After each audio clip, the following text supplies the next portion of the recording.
Let's settle now for the news. In our first story, government has placed another curfew on Bawku in the Upper East region through an executive instrument following new chieftaincy conflicts in the area. And the latest directive movement is expected to cease from 8 p.m. to 8 a.m. daily. This comes in the wake of withdrawal by officials of the National Peace Council dispatched to Bawku to aid in mediation efforts. Joy News understands they have returned to Accra after they were caught in a crossfire of the warring factions. According to Chairman of the National Peace Council, Reverend Dr. Ernest Edu-Jemfi, who signed a statement urging both sides to use non-violent means to address their concerns, the team of mediators will return to work when the situation normalizes. The team arrived in the morning when there was gunshot, and so they could not do the mediating work that they were supposed to do. They went along with some CSOs who've been partnering with us as far as the work is concerned. They met the regional minister and some other dignitaries in the north in what can be done. We are hoping that after today, the situation will be clearer. Because one of the festivals was supposed to have been celebrated today. As at now, we have no word as to what is happening now. But after today, if the situation remains calm, then the team might go back to see what we can do to help resolve the problems there. Yeah, we had a peace advisory team that is in Bawku. Unfortunately, the key person who was leading the team died a few weeks ago. And so that disrupted our operations a little bit. But we hope to get them back together. But whilst we do this, we think that there's a need for a holistic resolution of the problem. And so we'll be getting in touch with the Ministry of Chieftaincy Affairs because it's purely a chieftaincy matter. So once we resolve the situation and there is peace, there's a need to resolve the chieftaincy issue so that this thing will be done once and for all. So we'll be liaising with all those partners to ensure that we bring lasting solution to the problem that is in the area. In other stories, Member of Parliament for Bawku Central, Mahama Yarga, is asking the people to dialogue and embrace peace. Well, I find the killings unfortunate and condemnable. It's unfortunate that we've gotten to that point. So what I can do now is to appeal to everybody to cooperate with the law enforcement agencies for us to be able to bring the situation under control and then ensure that we go after the perpetrators of violence and then stop that from happening. And then the issues will be dealt with appropriately. I think at this point, we just have to appeal to everybody to cooperate with the law enforcement agencies and to urge all sides not to use violence. Well, with that said, already we're told that the Peace Council team that were supposed to be mediating have pulled out because they were caught in the melee, amongst others. Do you know what exactly then is being done on the part of the security and the warring factions to bring peace to the area? Oh, Bawku is very calm now. Actually, we are at the Mamponteng festival, which is going on well. The security agencies have provided the necessary cover for the celebration to take place, and we are gathered here, and the celebration is ongoing. So there's calm here. I think that what we need is to sustain it. So I urge the law enforcement agencies to increase the personnel and men here and the resources for them to be able to effectively, keep the peace. And then also we can engage with all sides to ensure that we don't have violent activities in other parts of the country. Have such engagements already begun? I can say that for a while now, through my discussions with the relevant ministers, the Minister for National Security, Defense, Interior, Regional Minister for Upper East, and even colleague members of Parliament, I know there's been discussions on all sides, involving the Nairis Palace, Bawku, and all other relevant actors, trying to get everybody on board for us to work towards peace. And so I think that the engagement will continue.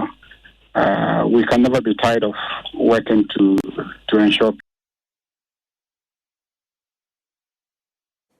Meanwhile, there's a spillover of this renewed conflict in Bawku, in Nalerugu and Gambaga in the northeast region. The youth there are protesting the reported arrest of two of their elder who were picked up whilst on official traditional duty. Correspondent Ilyasu Tanko reports. The agitations by the youth of Nalerugu and Gambaga are said to have been sparked by the killing of two young men said to be natives of Gambaga, as well as the arrest of some elders of the Mamponteng overlord. It is still unclear circumstances leading to the death of these young men, but sources said they were brutally murdered in the Bawku town after being trapped in the violent clash which started Monday night. Earlier report has suggested there were attempts by the rival faction to stop the burial of the deceased in Bawku, a development that fueled the anger in Gambaga. The youth of Nalerugu, on the other hand, have been angered by the arrest of emissaries of the Mamponteng overlord, who were allegedly sent to Bawku to officiate a traditional funeral ceremony. This morning, Wednesday, December 29th, the Nalerugu youth besieged the palace of the Mamponteng king, demanding the whereabouts of the arrested elders as well as their immediate release. The development prompted the regional minister to lead the regional security commanders to engage in dialogue with traditional authorities of the two towns. Here is the regional minister, Yidana Zakari, speaking to Joy News in Gambaga. I would want first to send my condolences and the people of the Northeast region and the government of the Republic of Ghana to their bereaved families.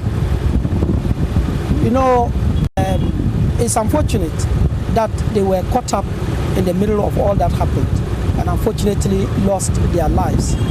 We can only wish them well wherever they may be. The next is to sincerely thank the overlord of Mamponteng, the Nairi, for the leadership role he has played in all this. The same way I want to thank Mbagambarana for the role that he has played, and to thank the chief imam of Mamponteng for the leadership role he has also played. I think their voice is the voice of reason, and that is how come we are able to contain the situation so far. The minister also commended the youth for not taking the laws into their hands and pleaded with them to continue to remain calm. Let me also thank the youth for listening to leadership. In all this, we need to make peace so that we can go about our daily activities without any fear or hindrance. And I think so far, highly commendable. There are still issues to be dealt with, and we are working on them. The minister also spoke about the need to keep peace and harmony in the area while asking for support. 3 persons have been arrested in connection with the clashes at Mamponteng in the Kwabre East municipality. Violence erupted in the town Monday night after 2 groups from 2 electoral areas clashed following an attack on a young man whom police say was robbed of his mobile phone on Christmas Eve. At least 4 people were injured as the rampaging youth destroyed some properties, forcing residents to flee for safety. Violence erupted in the town Monday night after youth groups from 2 electoral areas within the town clashed following an attack on a young man who police say was robbed of his mobile phone on Christmas Eve. At least 4 people were injured as the rampaging youth destroyed some properties, forcing residents to flee for safety. The police were later called in to maintain law and order. They held talks with opinion leaders and urged the youth to remain calm. Security was later beefed up in the area following reports of fresh attack on a local mosque by some unknown persons. The police have, however, confirmed the arrest of 3 suspects. Chief Superintendent Stephen Kwesikwache is district commander. And currently 3 of them are in custody. And we are assisting investigation. Whilst the victims has also been visited at the hospital. You yourself can even bear us out that when they're coming, there's total peace in town. And we are not withdrawing the men. And as I said, there are certain things we not even put it on air. Security matters is involved a lot. The uniformed men are patrolling, as well as the CID men are also going around. At the Municipal Security Council meeting, the MC in the North Bebonsu said the council has put in place measures to ensure lasting peace in the area. Of the conflicts and the situation is under control. That's what I tell you. And you can see the Zongo chief here, and then the Mamponteng representative is also around. They came, and there's been a mutual agreement that they are all going to live peacefully. And we came to a conclusion that this is not an escalation between the Zongo youth and the Ashanti youth as being perceived out there. Some criminals perpetrated the whole thing. So we are going to arrest the culprits as the mother is standing beside me. And on the way forward, like we were saying, I've asked them to form a WhatsApp platform. About 10 people from the Zongo side, 10 people from the Ashanti side, so that if there is any misunderstanding, we solve it right off there so that there wouldn't be any escalations. Reporting for Joy News, Kwesi Debra. 9 communities in the Jasikan district have received training and sensitization from a Plan International to equip the communities develop rural-based solutions to challenges facing their communities. According to the NGO, government and other agencies may not at all times have the resources to tackle all challenges, hence the need to step in and bridge the existing gaps. The training is aimed at improving the lives of girls, young women and other vulnerable groups in society. Correspondent Peter Senu reports.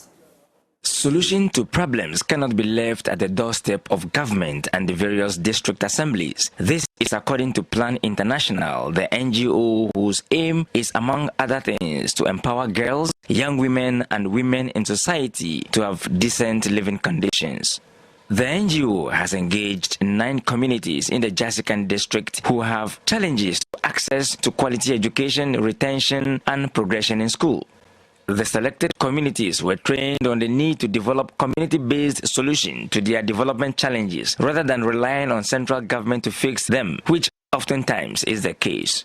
Suleiman Agbanaho is the Southern Program Influencing and Impact Area Manager. We believe that communities have their needs, communities have their aspirations, and communities definitely will need development.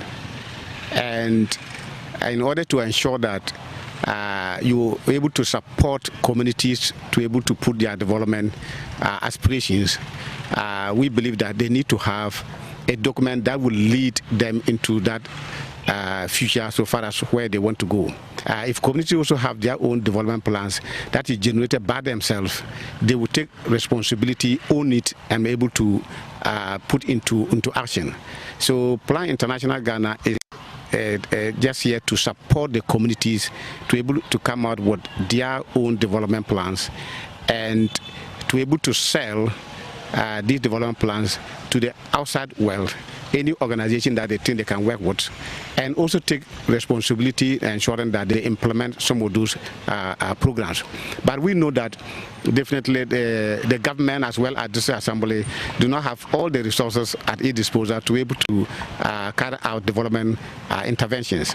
And as a development organization, as an NGO, we are here to support the effort of government as well as the effort of the communities to support them to do the development. Whatever we do, we are looking at the children, especially girls, and then the youth, and as well as young women wherever we work. Beneficiary community representatives have also been speaking to Joy News on what challenges are of priority to them. Teenage pregnancy, retention in school, and parental responsibility are some areas they say are critical for their immediate attention. The problem I would like to resolve in my community is about teenage pregnancy and a school dropout. That is my major problem in that community. And after all, I will seek help from wherever it will come from to have at least computer center and a very nice primary school for the school children in Lake community. By taking their pieces of advice and everything, our community will see some kind of enlightenment. I decided to use their workshop for action plan for my community. So I'm hoping to meet my elders so that we can move on by giving the KG, the kindergarten upliftment to our area, because we have a lot of children in the catchment area, and the area being a farming community, they need the KG so that the parents can leave their children there and go to their farms and come back and take them safely. Peter Sanu for Joy News. Ryan Foundation, a charity organization, has put smiles on the faces of deprived residents in the Gornikope enclave of the Akatsi South municipality in the Volta region during Christmas. The residents received food items, clothing, shoes, and also benefited from an educative talk on livelihood empowerment and healthy living. There's more in this report.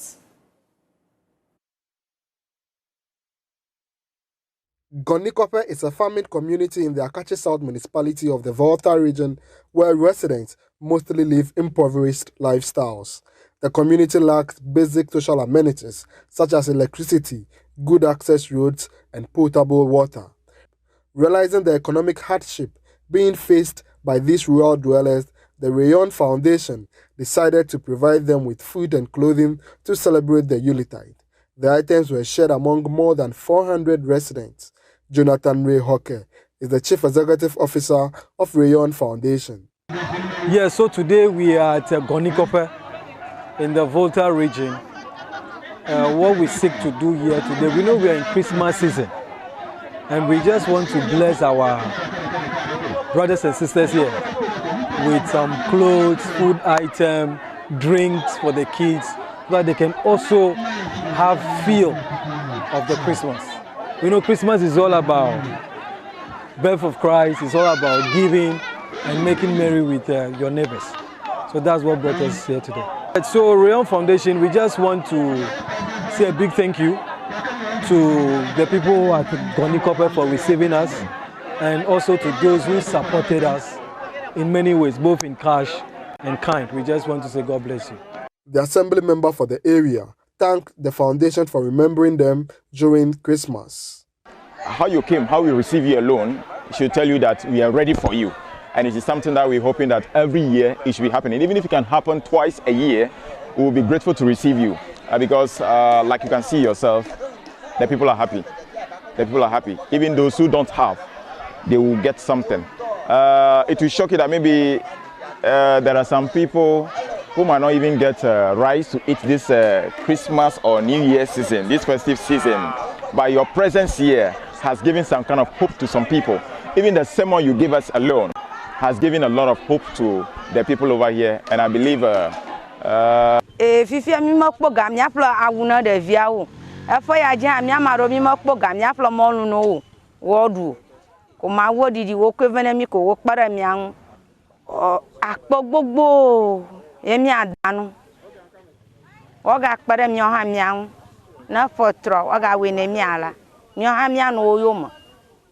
The residents are hopeful other philanthropic organizations would help provide them with the basic social amenities to enhance their livelihoods. Fred Kwame Asari, Joy News, Gornikope.